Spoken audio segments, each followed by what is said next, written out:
Hello and welcome. This is Linda and you're at Icky Chic Designs. This is another one of my just slow stitching videos where I'm going to share some meditation thoughts with you. Things that I've learned in life, things that I've come to appreciate that have given a positive twist to my life. And things that I think that if implemented might also do that for other people. But this is just my opinions and my thoughts. No big heavy stuff here. But let's just slow stitch a little bit together. And this is really a slow stitch project because I really have no vision and no purpose.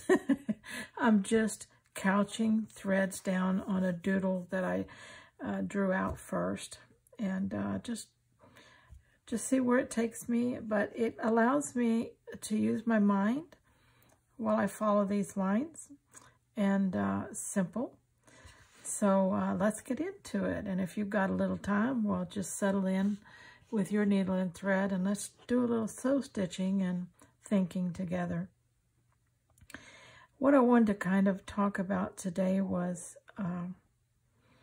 spaces, our physical spaces and our hidden spaces. The hidden spaces are the spaces that are most important, in my opinion, because they are like anchors for our soul or for who we are at the deepest part of ourselves, who we really are. And you may be like me in that you've met a lot of people that it seemed like their hidden spaces must resemble wastelands because there doesn't seem to be anything there.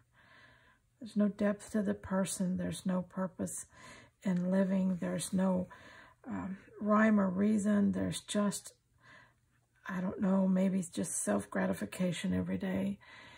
But that doesn't really lead to purposeful or living or a measure of real satisfaction in life. There's a statement by T.S. Eliot that I've always liked.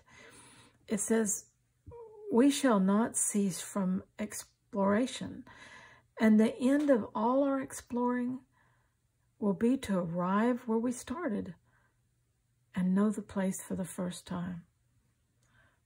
Isn't that profound? I love it.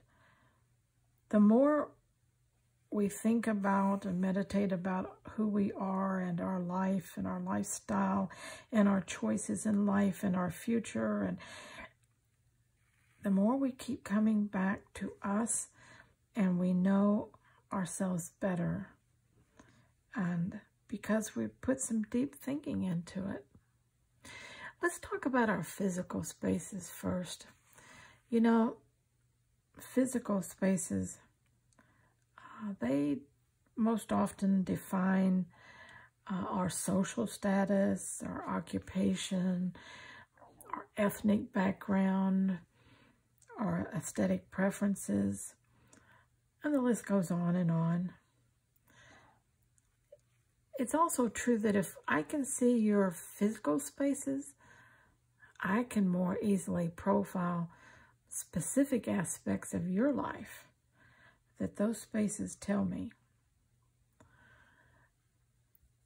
But really, I'm only going to talk about physical spaces a little bit. I'm going to talk more about the spaces that in many people today are completely untouched, undecorated, unplanned, and often unused. But before we go there, let's share a couple things about our physical spaces. Whenever I view a physical space three things become instantly apparent to me. The same three things stand true whenever I view the physical spaces of myself or others. What are they? Number one is physical spaces are designed to satisfy us. Our need for comfort, privacy, recognition, and even a reward are woven into these design styles. What I desire, what I think I deserve, and my self-esteem decorates every area of my physical space. The same is true for others, I think. It's discernible in the priceless tapestry on the wall or the gated courtyard of the very rich. And for the less affluent, it's displayed in the oversized TV or multiple TVs, the latest gaming system, and the triple deadbolt locks on the door. The second point about physical spaces to me is that they're designed to show others what we want them to see or to discern about us. When we decorate our physical spaces, there's a certain mindset that I think lurks in our thinking. If that isn't a true statement, why do you think we strive to obtain the top of the line, the brand name, and the designer editions in our clothing, our furniture, our appliances, our electronics, and so forth? We all know that those things don't necessarily mean better products. But at the same time, don't we tend to be convinced that if we possess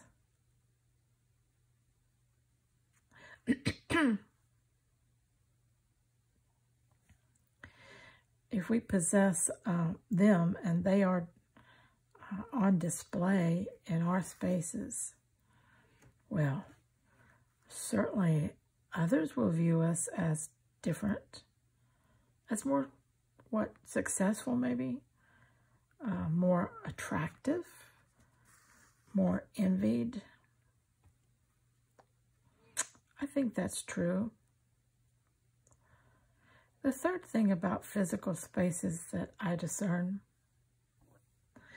is that they do give clues about the hidden spaces in individuals. So what are these hidden spaces that I'm talking about? Let's think about those for a little bit. Now, my personal thoughts, which this conversation definitely is, take them just as that, my personal observations and conclusions. They won't categorize every individual. However, with an honest appraisal of society in general, I think they will categorize today's society. Let's talk about the gifted spaces. At birth, each of us is given the deed to an equal amount of personal property. These spaces are invisible but powerful, and they will define us throughout our entire existence. and through us, society at large. They are the spaces of the mind and the heart. They are the most precious, the most unique and personal spaces in our world. But sad to say, they are also the most neglected.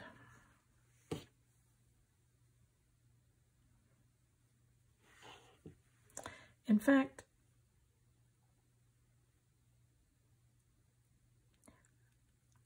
many don't even recognize them as personal spaces.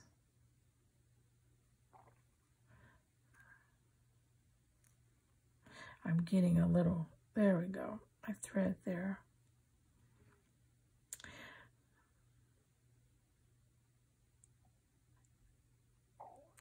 And back to the thought that many don't even recognize them as personal spaces, or they don't recognize that they require attention just like our physical spaces do. Let's hold that thought for a minute and let me get my yarn here finished off and clipped.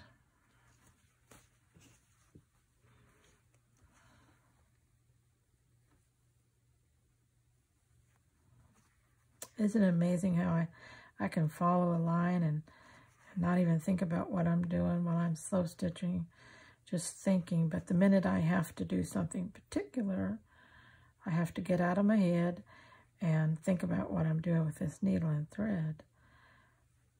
Boy, the power of zoning out is wonderful. Lets us use our minds to think about things that we might never think about otherwise. Okay, let me load up my needle and let me clip this little thread right here. I just got one more little section piece. Okay, that sounds good.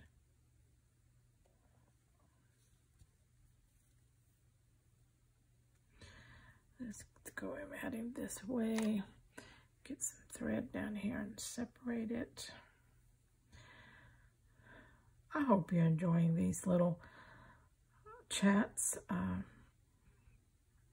Just grab a needle and thread and do some slow stitching and slow living while we just meditate on something that we might not have ever thought about before.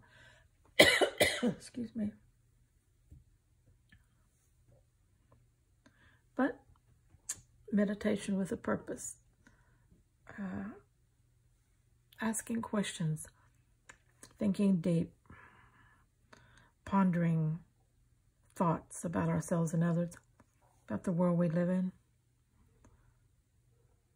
Taking full circle, coming back to where we began, and see if we learned anything new about ourselves in the process.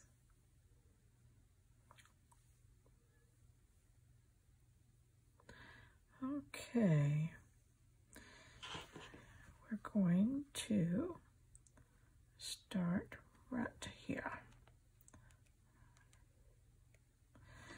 And let me think about what I'm doing so I can get a good start here.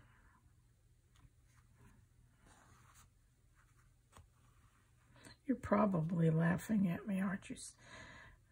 Because you know I can't do two things at once very well. So,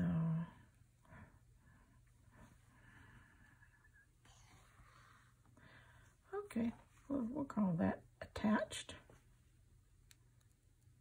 And I like my fluffy little fluffy, and I'm going to leave it there.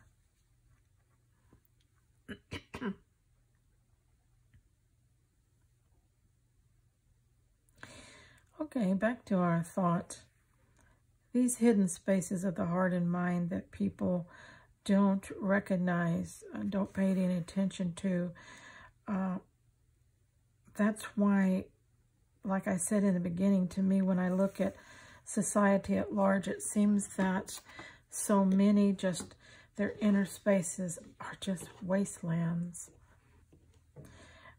As another thought by T.S. Eliot that I like, it says, if you haven't the strength to impose your own terms upon life, then you must accept the terms it offers you. When you look at people's lives around you, doesn't it seem like they are not directing, but just accepting life's terms? Whatever is, whether it's right, wrong, moral, or not. They just go with it. You know, it's so sad to me that would be true. Have you ever been to a demolition construction site where a big building is being taken down? Not the kind that they blow up and it comes down all at once, but the kind they take the roof off and then the walls, and they get to the multiple floors, and it's just a devastated skeleton of a building. Empty, debris everywhere, ugly. You wonder why anyone, if they would ever want to live in a place like that. And yet, metaphorically, that is what we may be living in every hour of every day. But worse still, we might be choosing to do nothing about that situation. Yes, people do make the choice to live in the state of an abandoned, demoralized, ugly life because they don't choose to do anything about it. When we ignored the responsibility deeded us along with our mind and our heart, we made the choice. The choice not to build, not to expand, and not to fill those spaces with moral principles and characteristics. Instead, we ended up doing what the T.S. Eliot stated. We accepted the terms the world offered us, regardless of their value. That's what we can do, and that's what many are doing today.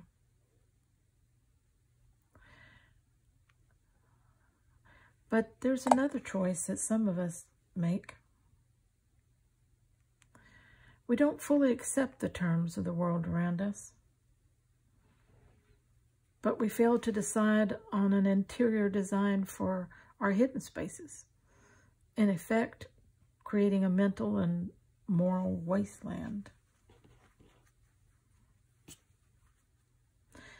One thing about hidden spaces, our hearts and our minds and their condition, that we may not realize is that they don't stay hidden. A quote by Lord Chesterfield said, "By your character, what it will be known, and nobody will take it upon your word." I like that. You can say all day you're a good person, a moral person, a kind person. You can say all those things, but nobody's going to take your word for it. They're going to look for the evidence in heart and mind in action. So the true nature of our hidden space is evident in the nuances of our physical spaces, actually. They are also evident in the spaces we occupy with others. Think of the three most common spaces you share with others: home, work, and school. Does the condition of your hidden space show in those physical spaces? To make the question easier to answer, turn it around. Is the condition of the hidden spaces of others visible to you? Let's think about that. But let's pause a minute, because I gotta tie off this yarn again.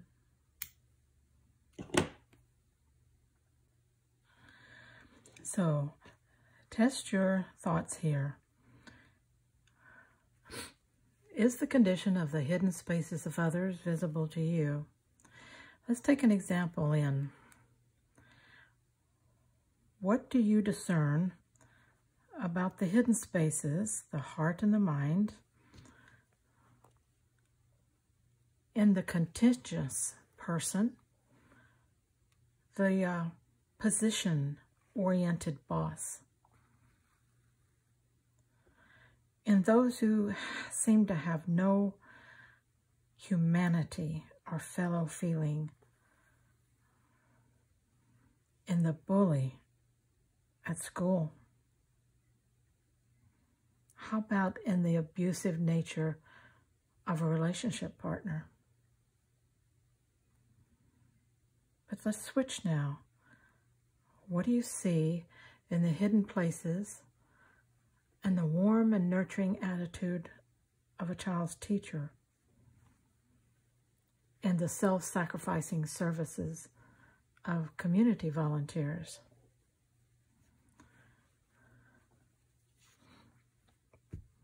Let's hold our thought, because I'm going to have to make a decision. What am I going to put in these little squares? I pulled this out and I thought, well, it's kind of just crazy. Let's just use some of that. Remember, we got no rhyme or reason to this piece. So we can do whatever we want to with it. Let's just stick it in there.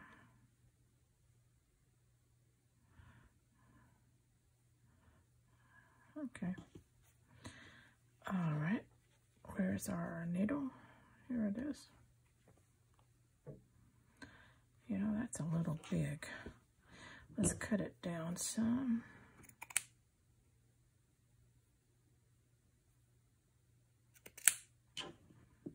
Okay, that's more like it. Find a needle again. I'm gonna have to thread up again in a minute.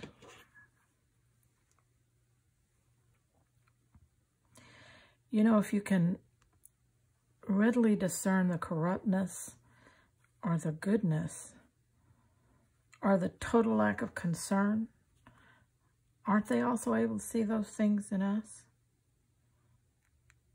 Aren't our hidden spaces always, in fact, on display?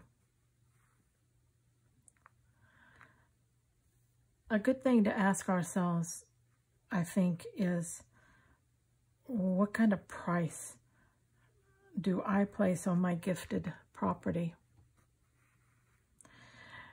As a gift, I believe my hidden spaces were given with a purpose I've been seeking to understand and show appreciation for my entire life.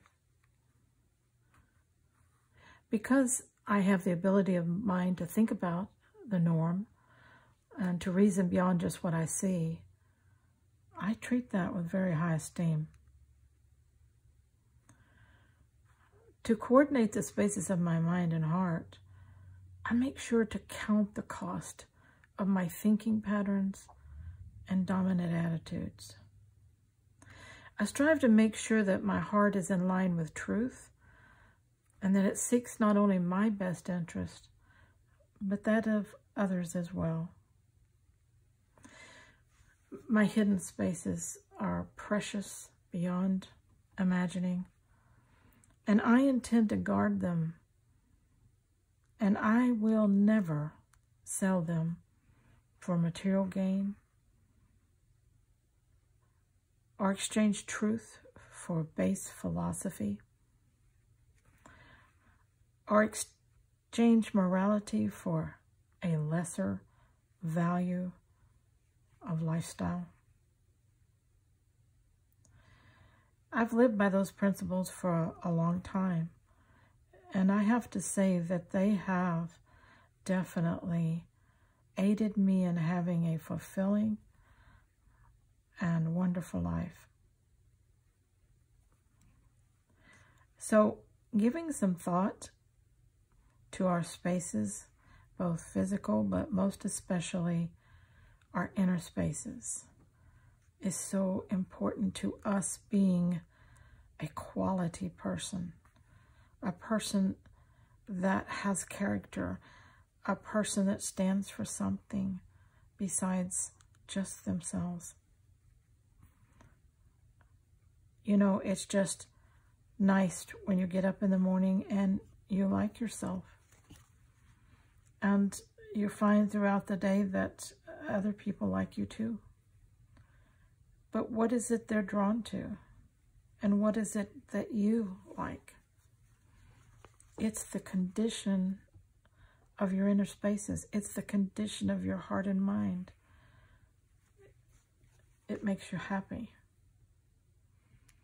So while you're slow stitching this next week, give some thought to the hidden spaces and how important they are to you. Till next time, please stay scrap happy.